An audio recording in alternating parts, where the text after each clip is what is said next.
Telangana public transport దేశానికి role model గా నిలుస్తుందన్నారు రవాణా శాఖ మంత్రి పొన్నం ప్రభాకర్.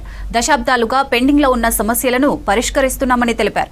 సర్కారు నిర్ణయాలపై ఆర్టీసీ కార్మికులు సంతోషంగా ఉన్నారని చెప్పారు.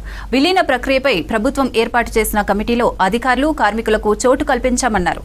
కార్మికులు బాధ్యతగా పనిచేయాలంటున్న మంత్రి పొన్నంతో హరిత ఫేస్ టు ఫేస్. ఎన్నో ఏళ్లుగా పెండింగ్లో ఉన్న ఆర్టీసీ కార్మికుల చిరకాల కోరికను ఇటు తెలంగాణ రాష్ట్ర ప్రభుత్వం తీర్చింది. నిన్న సుదీర్ఘంగా జరిగిన చర్చల అనంతరం ఆర్టీసీ కార్మికులకు ప్రభుత్వం గుడ్ న్యూస్ చెప్పింది. అయితే దీనికి సంబంధించి మనతో మాట్లాడడానికి రవాణా శాఖ మంత్రి పొన్నం ప్రభాకర్ గారు ఉన్నారు. సార్, ముందుగా మీరు తీసుకున్న హిస్టారికల్ నిర్ణయం అనుకోవచ్చు.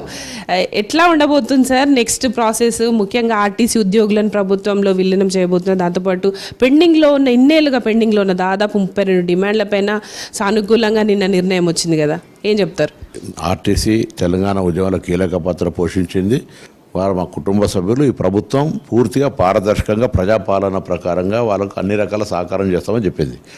కానీ గత 10 సంవత్సరాలుగా ఆర్థిక పరిస్థితి ఏ విధంగా విచ్ఛిన్నమైందో ఇప్పుడున్నటువంటి పరిస్థితుల్లో వెంటనే నిర్ణయం తీసుకోలేకపోవచ్చు, కానీ కన్సర్న్ ఉంది.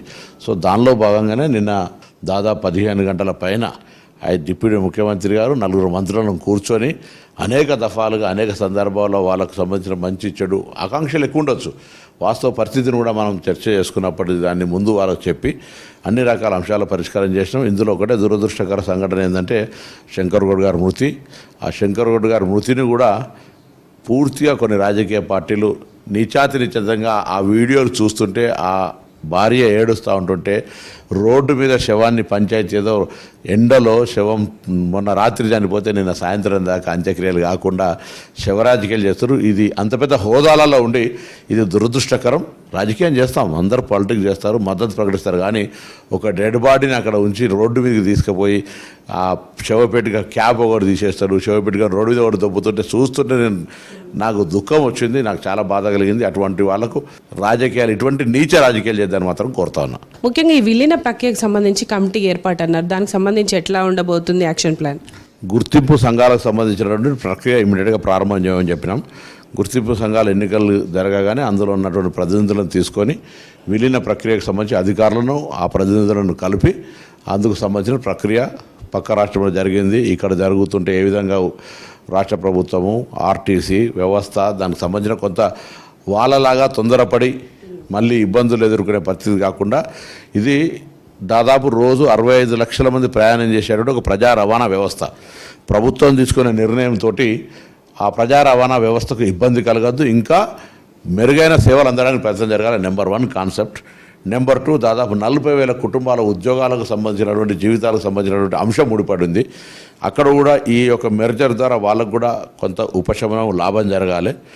సేమ్ టైం ఆర్టీసీకి సంబంధించినటువంటి ఆర్గనైజేషన్ గ్రోత్, ఈ 3 ఇష్యూస్ను మేము కన్సర్న్లో పెట్టుకొని, ఎందుకంటే పబ్లిక్ రవాణా, పబ్లిక్ ట్రాన్స్పోర్ట్ సిస్టమ్ను ఏ విధంగా ఇంప్రూవ్మెంట్ చేయగలుగుతాం అనేది అయితే ప్రైమరీ డ్యూటీ. అంటే గతంలో ఉన్న పే స్కేల్కి సంబంధించి కూడా కాంగ్రెస్ ప్రభుత్వం అధికారంలోకి వచ్చాక మేనిఫెస్టోలో పెట్టినట్టుగా ఒక్కొక్కటి తీరుస్తూ వస్తుంది.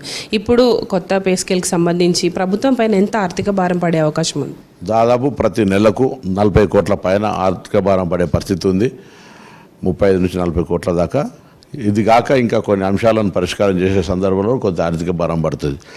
ఈ సందర్భంగా నేను ఆర్టీసీ ఉద్యోగులందరినీ కోరుతాను, హక్కు ఎంతో బాధ్యత అంతా.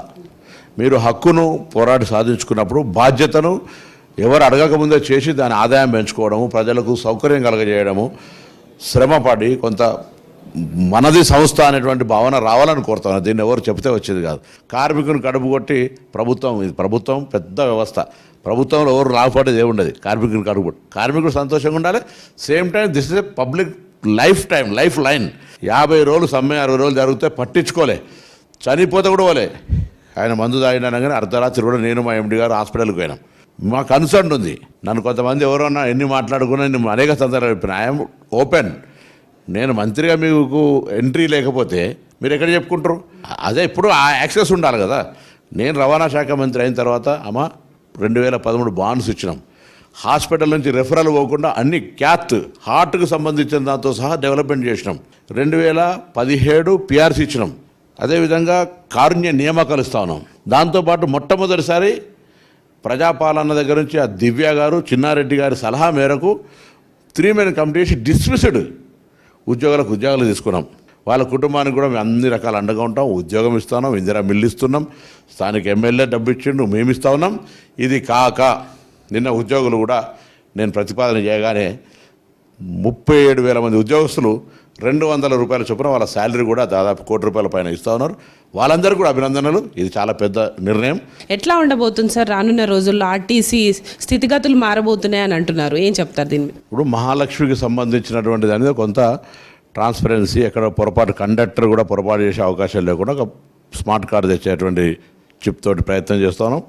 అదేవిధంగా ఎలక్ట్రికల్ వాహనాలకు సంబంధించి హైదరాబాద్లో మిగతా అంతా ఇదంతా ఒక ప్రధానమంత్రి స్కీము, వాటిని కూడా స్వయంగా కొనుగోలు చేయాలనే ప్రయత్నం చేస్తా ఉన్నాం. చూస్తాం తప్పకుండా. అది ఉన్నా ఒక ఉద్యోగిని తీయమని చెప్పినాం. కొత్త బస్టాండ్ నిర్మాణం చేస్తాం.